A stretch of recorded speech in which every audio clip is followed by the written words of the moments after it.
Ang mabuting balita ng Panginoon ayon kay San Juan.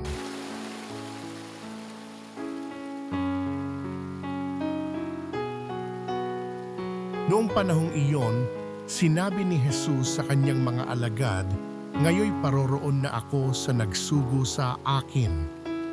Wala isa man sa inyong nagtatanong sa akin kung saan ako pupunta. At ngayong sabihin ko sa inyo, natigib kayo ng kalungkutan. Ngunit dapat ninyong malaman ang katotohanan.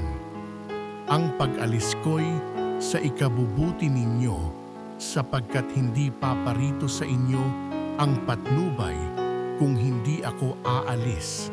Ngunit kung aalis ako, susuguin ko siya sa inyo." Pagdating niya ay kanyang patutunayan sa mga tao sa sanlibutan na mali ang pagkakakilala nila sa kasalanan at ipakikilala niya kung ano ang matuwid at kung ano ang kahatulan.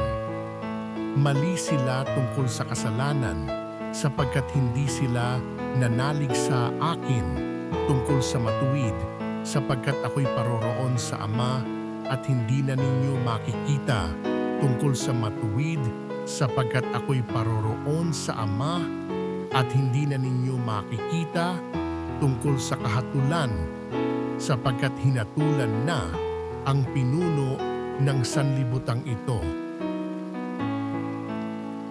Ang mabuting balita ng Panginoon